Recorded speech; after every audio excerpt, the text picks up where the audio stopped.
এই মুহূর্তে সবচেয়ে বড় খবর, আমেরিকার টেক্সাস শহরের একটি তৈল শোধনাগারে ভয়ঙ্কর বিস্ফোরণ হয়েছে। তবে কি এই বিস্ফোরণের পিছনে ইরানের আইআরজিসি বাহিনীর হাত রয়েছে? কি বলছেন বিশেষজ্ঞরা? নমস্কার, আপনারা দেখছেন এন বাংলা সংবাদ। আমেরিকার টেক্সাসে একটি সবচেয়ে বড় তৈল শোধনাগারে বিস্ফোরণ হয়েছে এবং এই বিস্ফোরণের তীব্রতা এতটাই বেশি ছিল যে আশেপাশের বাড়ির জানালা এবং দরজার কাঁচ ভেঙে যায়। যুদ্ধ বিশেষজ্ঞদের মতে এই তৈল শোধনাগারে সম্ভবত ইরানের সশস্ত্র বাহিনী আইআরজিসি কোরের কোনো সদস্য নিযুক্ত ছিলেন, যে এই বিস্ফোরণটি ঘটিয়েছে। তবে এই টেক্সাসের তৈল শোধনাগারের পক্ষ থেকে জানানো হয়েছে যে এটি একটি টেকনিক্যাল ফল্ট ছিল। সেই টেকনিক্যাল ফল্টের ফলেই এই বিস্ফোরণটি ঘটে, কিন্তু এই শোধনাগারে নিযুক্ত সকল কর্মীদেরকে নিরাপদে এই স্থান থেকে তারা উদ্ধার করতে সফল হয়েছে।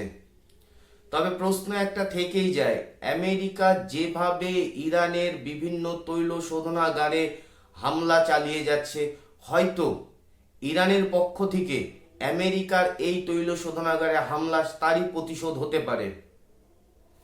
আপাতত এই বিষয়টিকে আমেরিকার পক্ষ থেকেও সম্পূর্ণরূপে স্বীকার করা হয়নি যে সত্যি এটা ইরানের হামলা, এবং ইরানের পক্ষ থেকেও অফিসিয়ালি কোনো বিবৃতি দেওয়া হয়নি যে আমেরিকার সেই তৈল শোধনাগারে ইরানের পক্ষ থেকেই হামলা চালানো হয়েছে।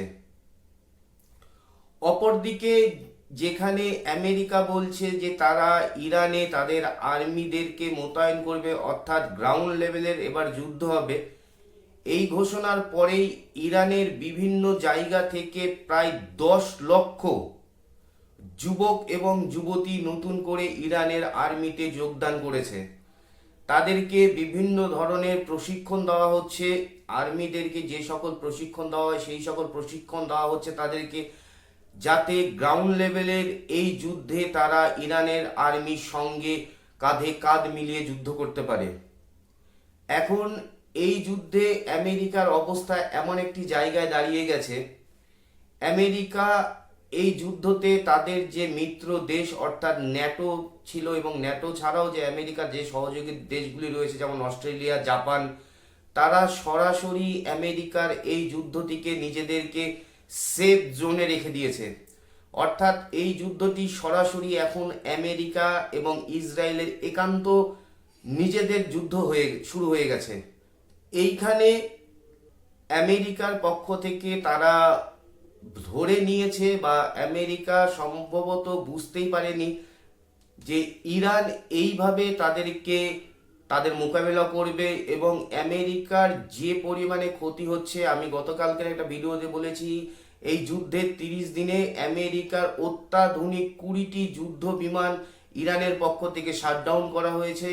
এবং শুধু যুদ্ধ বিমান না, আমেরিকার যে সবচেয়ে অত্যাধুনিক রণতরী ছিল অর্থাৎ এয়ারক্রাফট ক্যারিয়ার, সেই এয়ারক্রাফট ক্যারিয়ারের উপরেও বিপুলভাবে ইরানের পক্ষ থেকে হামলা চালানো হয়েছে, এবং সেই এয়ারক্রাফট ক্যারিয়ার খুব খারাপভাবে ক্ষতিগ্রস্ত হয়েছে। তাকে অবশেষে মেরামতের জন্য আমেরিকাতে ফিরিয়ে নিয়ে যাওয়া হয়েছে। এমনত অবস্থায় আমেরিকার প্রেসিডেন্ট ইরানকে হুমকি দিয়েছে, তারা যদি হরমুজ প্রণালী উন্মুক্ত না করে তাহলে আমেরিকার পক্ষ থেকে ইরানকে সম্পূর্ণভাবে ধূলিসাৎ করে দেওয়া হবে। কিন্তু এই হুমকির পরেও ইরানের পক্ষ থেকে ক্রমাগত হামলা চালিয়ে যাওয়া হচ্ছে। এমন পরিস্থিতিতে এখন আমেরিকা এই যুদ্ধ করতে এসে সম্পূর্ণরূপে বিশ্বে কোণঠাসা হয়ে পড়ে গেছে। তার ডলারের দাম না চাইলে পরেও ধীরে ধীরে তলানিতে এসে থেমেছে। ইরানের পক্ষ থেকে হরমুজ প্রণালী দিয়ে সেই সকল জাহাজকেই যেতে দেওয়া হচ্ছে যে সকল জাহাজ চীনের ইয়ান দিয়ে ইরানের কাছ থেকে তেল কিনছে। সেই সকল জাহাজই একমাত্র হরমুজ প্রণালীতে যাওয়ার ছাড়পত্র পেয়েছে। অর্থাৎ একটা জিনিস পরিষ্কার যে আমেরিকা চাক বা না চাক, ইরান কিন্তু তার যে ডলার রয়েছে আমেরিকার, যেটা শক্তি গোটা বিশ্বে আমেরিকার, সেই ডলারকে কিন্তু ডলারাইজেশনের প্রক্রিয়া ইরানের পক্ষ থেকে শুরু করে দেওয়া হয়েছে। এমনত পরিস্থিতিতে দাঁড়িয়ে এই মুহূর্তে আমেরিকার টেক্সাসের সবচেয়ে বড় তৈল শোধনাগারের উপর বিস্ফোরণ হয়েছে এবং এই বিস্ফোরণটি কে করেছে, কোথা থেকে করেছে সেই বিষয়ে কোনো এখন অবধি সম্পূর্ণ তথ্য আসেনি। আপাতত ইরান এবং আমেরিকার যুদ্ধের যে কোথায় গিয়ে দাঁড়াবে সেই পরিস্থিতি এখন অবধি কেউ বলতে পারছে না। অপরদিকে পাকিস্তানের বিদেশমন্ত্রীর পক্ষ থেকে একটি হুমকি দেওয়া হয়েছে যে তারা এবার সরাসরি কলকাতার বুকে আক্রমণ চালাবে। এদিকে আমি কালকেই বলেছিলাম যে এখন পাকিস্তানও সম্পূর্ণরূপে কোণঠাসা হয়ে গেছে। তারা আমেরিকার সাথে হাত মিলিয়েছিল যাতে আমেরিকার কাছ থেকে কিছু ডলার পাওয়া যায়, কিন্তু ইরানের এই যুদ্ধেতে জড়িয়ে আমেরিকা নিজেই নাস্তানাবুদ হয়ে গেছে। এই আলটিমেটলি 30 থেকে 35 দিনের যুদ্ধে আমেরিকার প্রায় $3 বিলিয়ন খরচা হয়ে গেছে এবং অতিরিক্ত অর্থের জন্য আমেরিকার কংগ্রেসের কাছে প্রতিরক্ষা মন্ত্রকের কাছ থেকে দাবি করা হয়েছে তারা যেন অতিরিক্ত অর্থ বরাদ্দ করে। সেটা কিসের জন্য? আমেরিকা এই যুদ্ধেতে যে অস্ত্র ক্ষতিগ্রস্ত হয়েছে সেই অস্ত্রগুলো মেরামত করবার জন্য আমেরিকান কংগ্রেসের কাছ থেকে এই অর্থ চাওয়া হয়েছে। এই বাড়তি অর্থ মানে আমেরিকার জনগণের উপর বাড়তি ট্যাক্সের বোঝা। এদিকে আমেরিকাতে প্রতি লিটার পেট্রোলের দাম $4 পৌঁছে গেছে। আমেরিকার জনগণ চরমভাবে ডোনাল্ড ট্রাম্পের উপর ক্ষিপ্ত হয়ে রয়েছে এবং ডোনাল্ড ট্রাম্প আমেরিকার জনগণের কাছে এটা প্রমাণ করতে চাইছে যে এই যুদ্ধে তারা জয়ী হয়েছে। সেই কারণের জন্য ইরানকে বারবার প্রেসার ক্রিয়েট করা হচ্ছে তারা যেন স্যারেন্ডার করে। কিন্তু ইরানের পক্ষ থেকেও পরিষ্কার জানিয়ে দেওয়া হয়েছে তারা যে শর্তটি রেখেছে তাদের সেই শর্ত না মানলে ইরান কোনোভাবেই স্যারেন্ডার করবে না।